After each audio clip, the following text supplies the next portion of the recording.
Yang Maha Kuasa.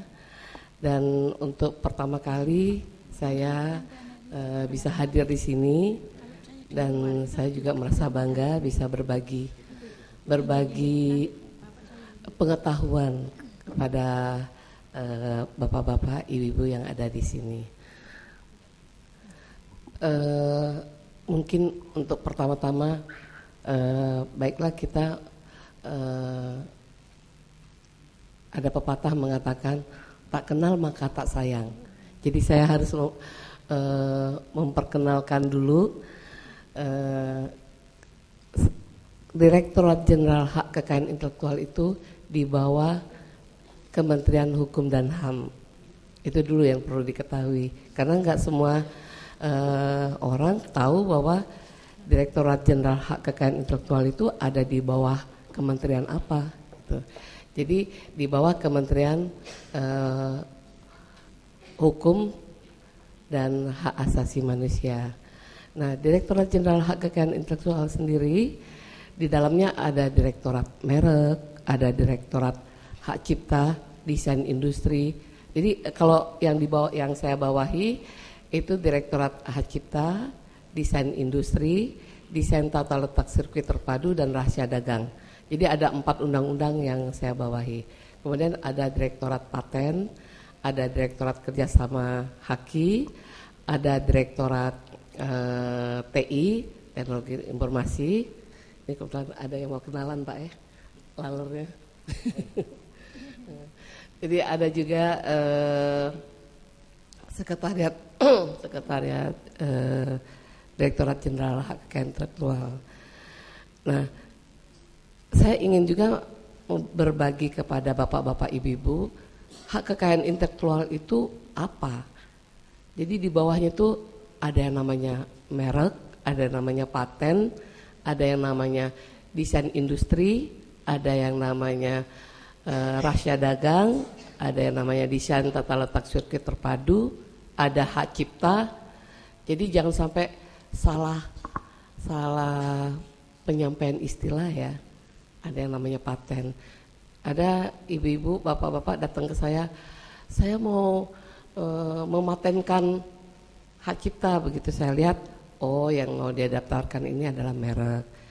Saya mau mematenkan merek.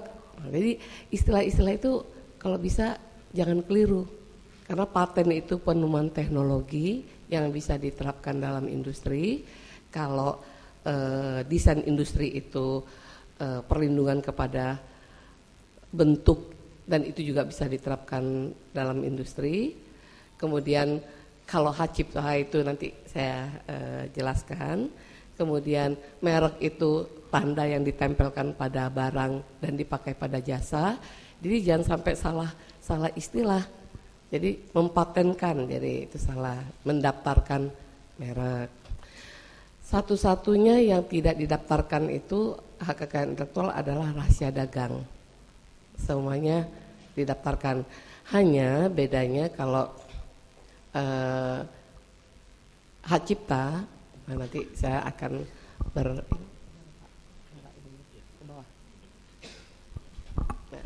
jadi kita sekarang khusus bicara tentang hak cipta ya, yang ada hubungannya dengan perpustakaan. Jadi kalau karya cipta, lahirnya karya cipta, kalau masih ide, masih angan-angan, saya masih berhayal, kemudian saya berangan-angan, saya punya ide, itu belum bisa dikatakan hak cipta, belum bisa diberikan perlindungan hak cipta. Jadi kalau ide tadi, angan-angan saya tadi, saya wujudkan menjadi suatu buku, menjadi suatu lukisan, menjadi suatu lagu, itu baru namanya ciptaan karya cipta atau hak cipta yang otomatis. Jadi automatically dia begitu diumumkan langsung mendapatkan perlindungan.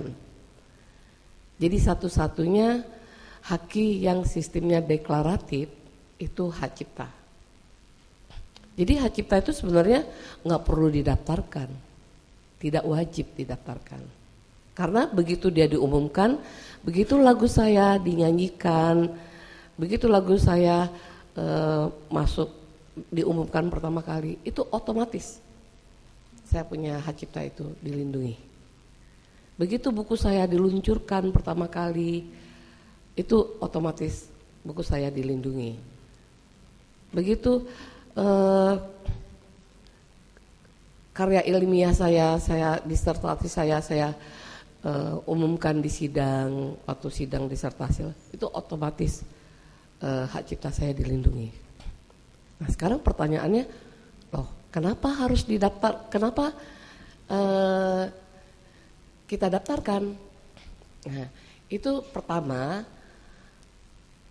kalau di luar negeri itu merupakan pendataan untuk data. Kita juga begitu. Tapi kalau di Indonesia itu masyarakat yang masih senang punya dokumentasi, punya sertifikat. Jadi kalau dapat, padahal sertifikatnya nulisnya bukan sertifikat seperti merek atau paten, tapi di situ ditulis pendaftaran ciptaan. Jadi senang pegang seperti sertifikat itu senang, dan memang alat bukti yang paling mudah di pengadilan kalau ada apa-apa. Alat bukti yang paling mudah kalau di kepolisian, karena begini, ada seorang perusahaan perekam lagu-lagu, dia punya 800 lagu tuh dibajak, lapor polisi. Polisi bilang, mana sertifikat pendaftarannya? Nah, penegak hukum pun masih berpatok ke situ. Padahal sebenarnya ya dia bisa bergerak kalau memang punya bukti-bukti yang cukup. Tidak harus nunggu sertifikat kan. Nah, itu salah satunya. Jadi untuk mempermudah bukti aja sebenarnya. Nah, kemudian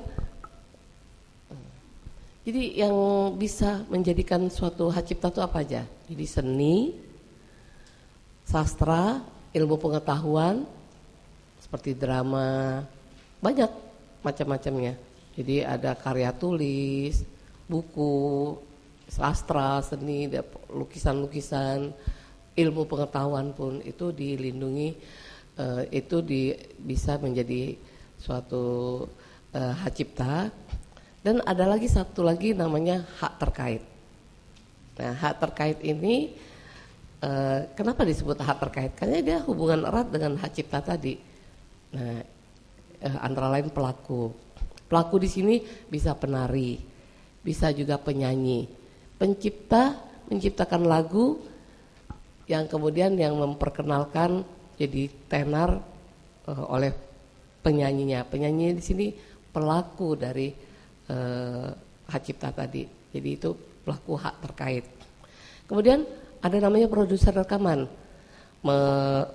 dari hak cipta lagu tadi, kemudian ada penyanyinya direkam, itu juga termasuk hak terkait. Kemudian ada lembaga penyiaran. Jadi lembaga penyiaran di sini televisi, radio, nah itu termasuk jadi hak terkait. Dia yang memiliki hak terkait di sini.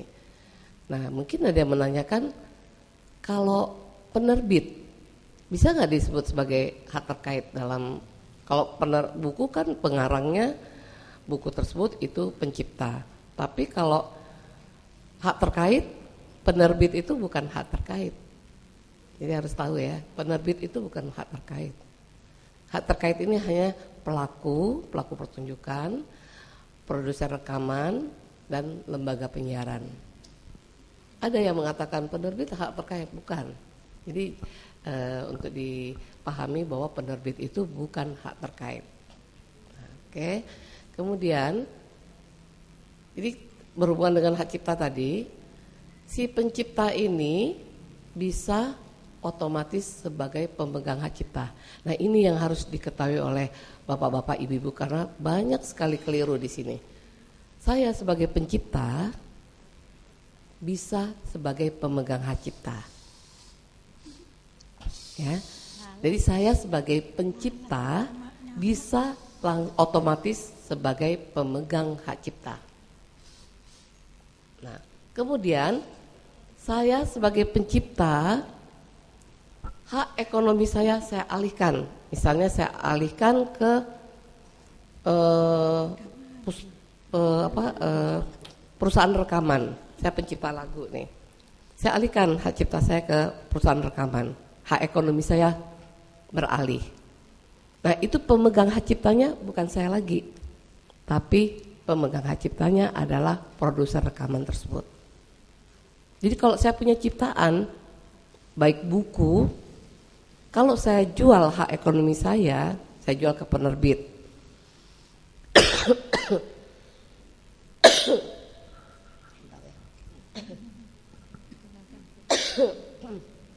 Bau itunya jadi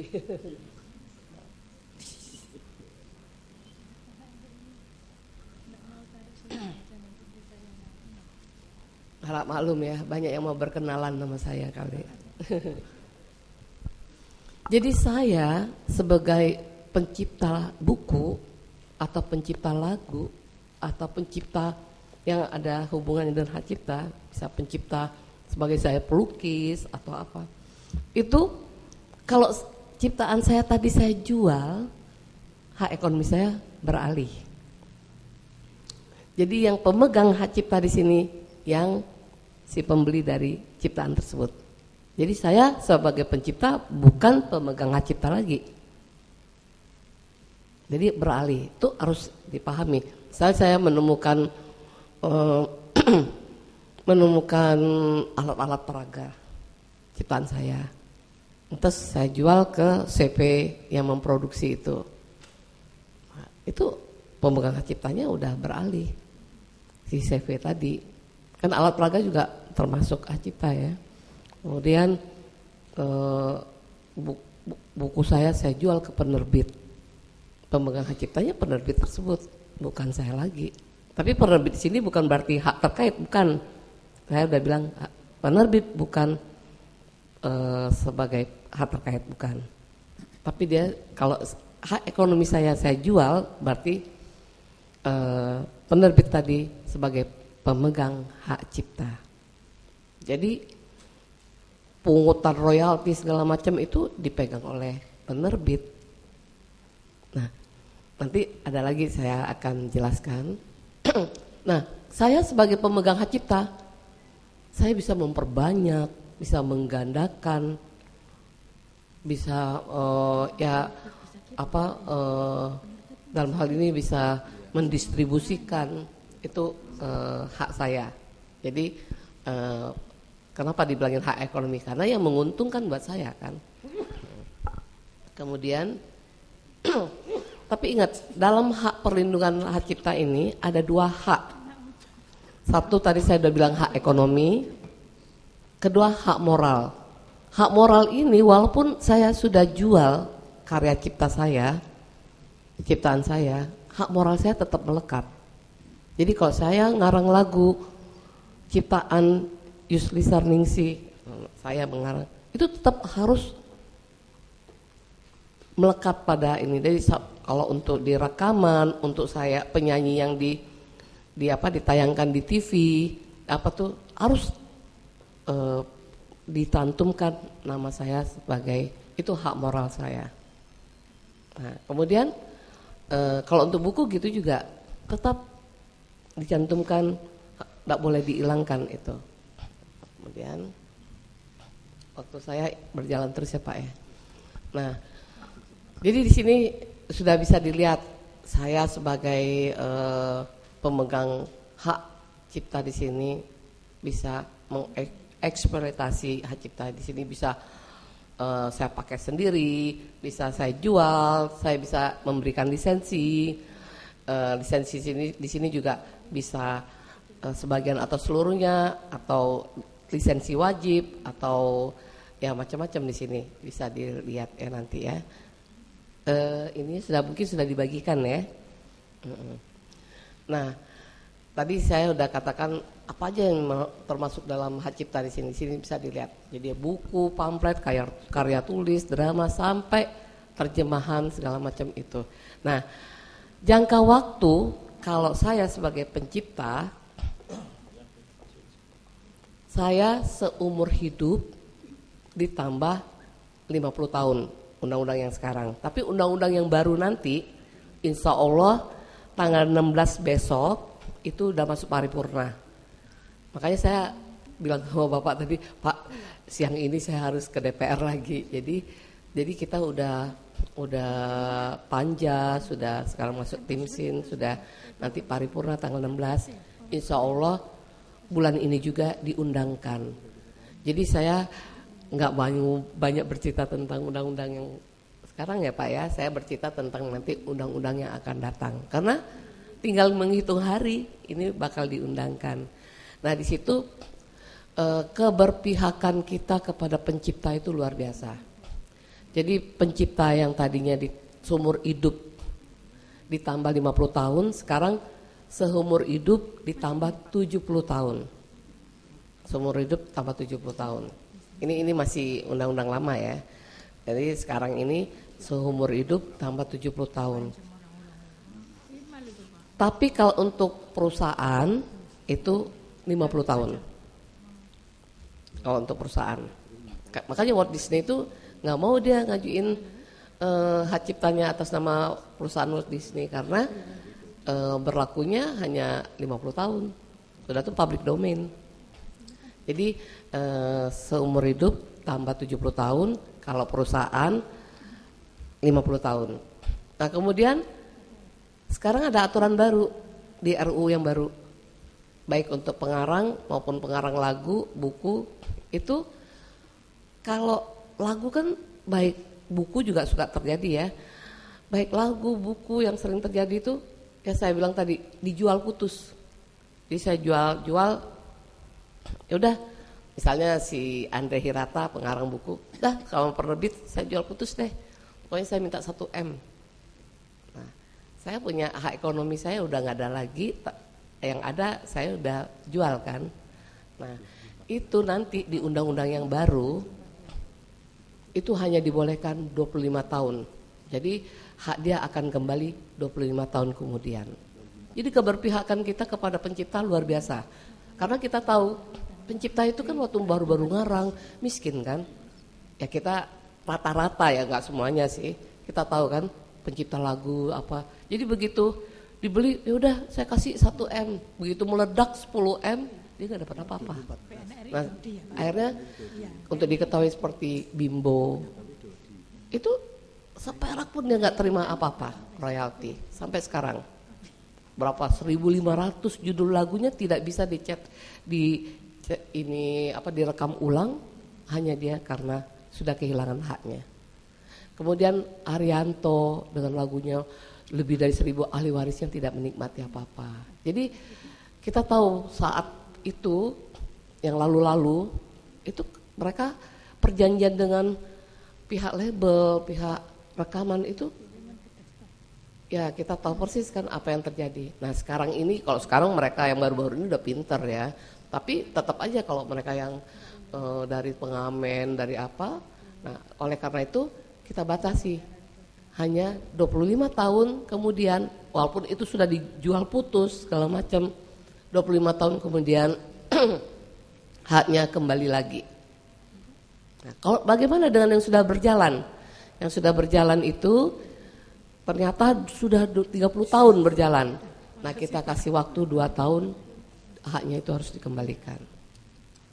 Jadi kita berpihak kepada, karena kita tidak mau pencipta ini masih bergayutan di bus, masih bergelandangan. Ya kan kita lihat kan, pengarang buku nggak punya apa-apa, pengarang lagu. Nah itu, jadi itu yang ini.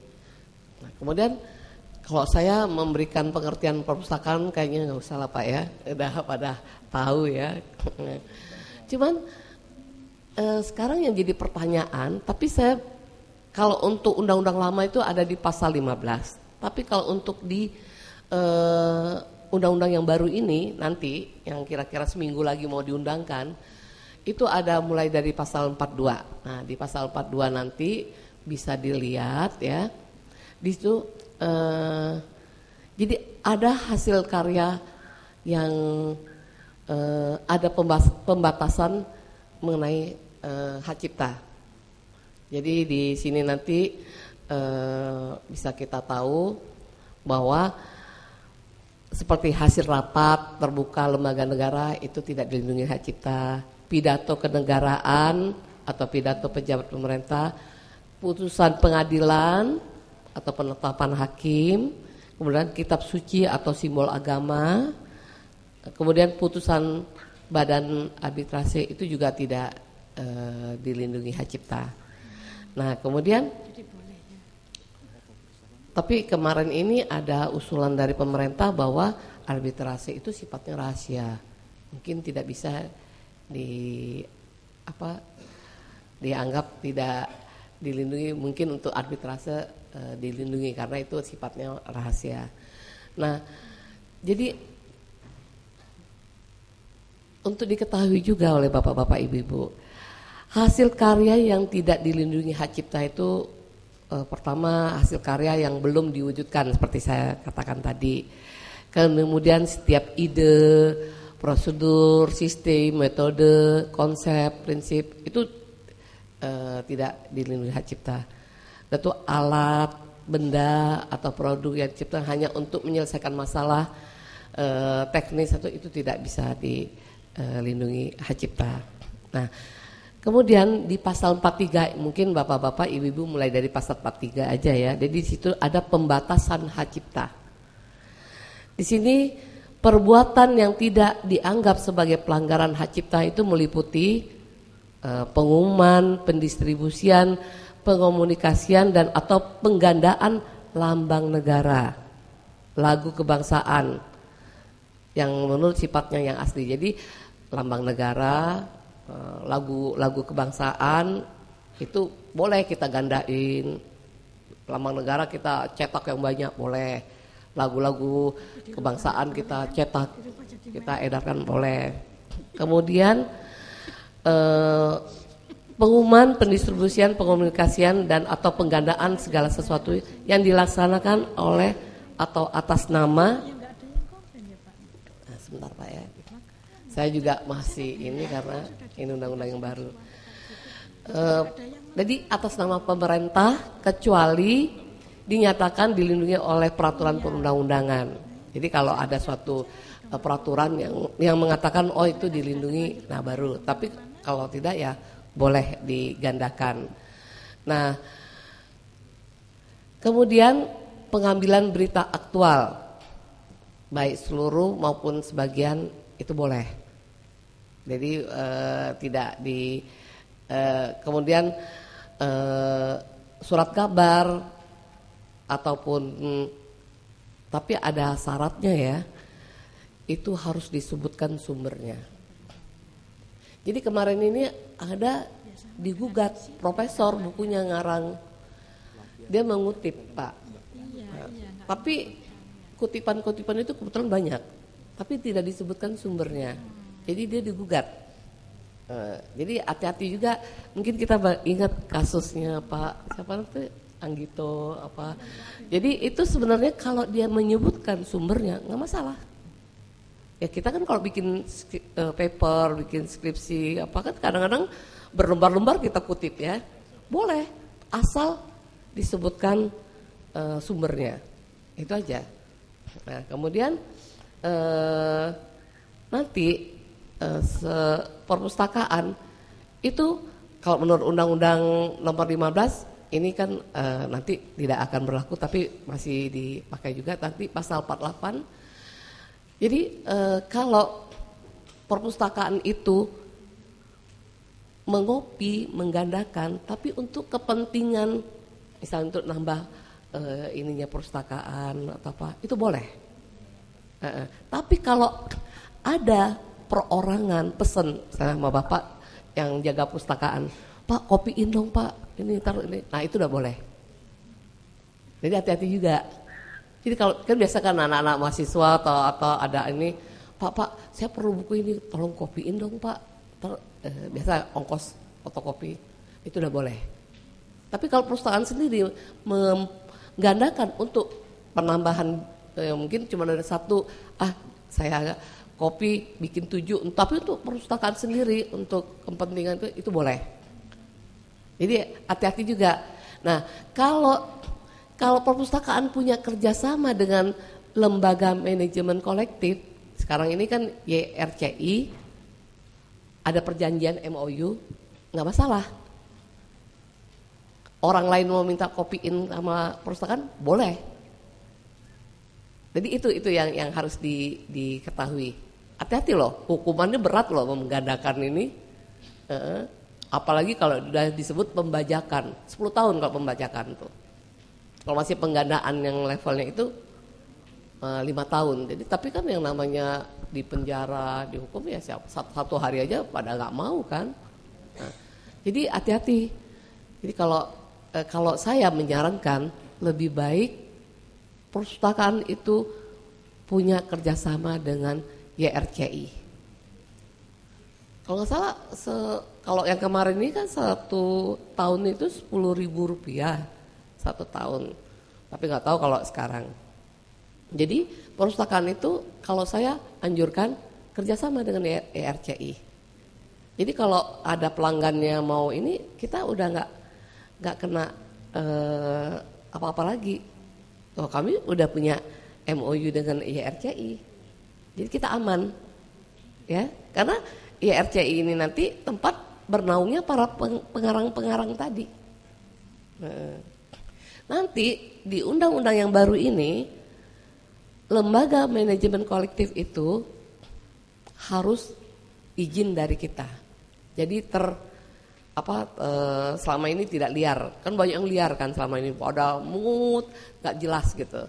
Sekarang ini harus ada pengesahan dari Kementerian Hukum dan HAM. Jadi mereka aman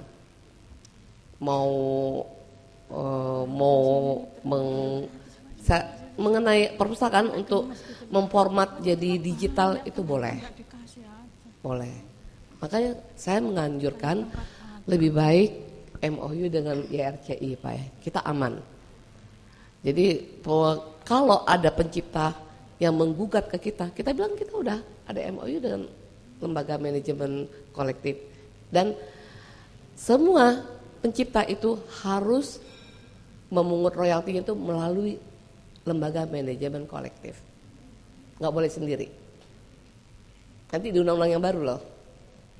Nah, jadi kita lebih aman kalau kita punya kerjasama dengan YRCI. Dan kalau yang untuk buku baru YRCI ya, yang ini. Nah itu ini. Nanti malah untuk orang yang mempunyai keterbatasan penglihatan, impaired person atau yang buta atau yang apa, tapi nggak harus buta, tapi dia punya keterbatasan penglihatan. Kita kan sudah meratifikasi Marrakesh Treaty. Mereka juga bisa mengakses tidak bayar itu dan antar negara bisa melalui audio itu ya, itu bisa karena dia udah nggak bisa keterbatasan penglihatan. Nah kita mereka juga bisa mengakses lintas negara gitu. Nah itu yang sangat saya hati-hatikan sekali Pak terhadap perpustakaan dalam menggandakan. Jadi untuk amannya ya lebih baik. Dan kepada bapak-bapak, ibu-ibu, hati-hati kalau menggandakan buku atau ciptaan-ciptaan lainnya, lagu atau apa ya, bisa aja mendownload melalui komputer, kemudian digandain, dijual belikan, walaupun kecil-kecilan itu juga boleh. Hukumannya itu kalau nggak salah 5 tahun. Jadi hati-hati jangan. Nah, kalau yang pembajaknya malah 10 tahun kena hukuman nanti. Jadi ya dari sekarang kita juga harus menghargai ciptaan orang lain lah ya. Mereka dengan susah payah menciptakan sesuatu, kok kita enak-enak mengopi gitu. Nah kemudian kalau di universitas atau sekolah itu tukang fotokopinya bisa kerjasama dengan LMK tadi, sehingga mahasiswa-mahasiswa yang mau mengkopi di situ bebas, tapi mungkin lebih mahal ya. Tapi tukang fotokopinya tuh udah punya kerjasama dengan LMK tadi. Jadi dia tidak kena sanksi pidana penggandaan lagi gitu. Jadi kita juga ada di berapa universitas Pak yang sudah kerjasama seperti itu, 5 universitas kalau nggak salah, termasuk di Bandar Lampung.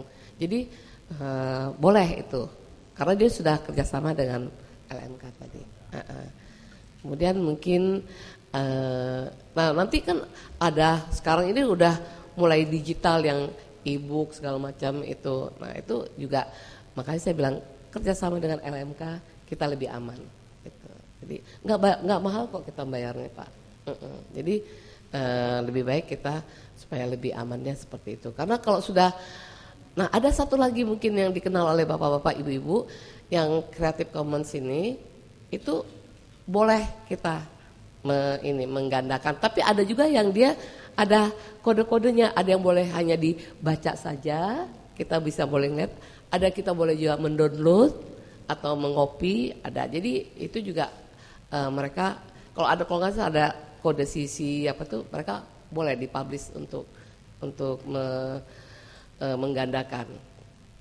Jadi kalau kita yang Creative Commons ini sebenarnya kita lebih aman lah ya kalau dia ada kode CC itu Pak. Nah, kemudian ini tadi mungkin Bapak udah bisa ini dan terakhir saya hanya titip pesan, mulai sekarang mohon jangan membajak. Kalau di MUI kita sudah MOU bahwa membajak itu haram.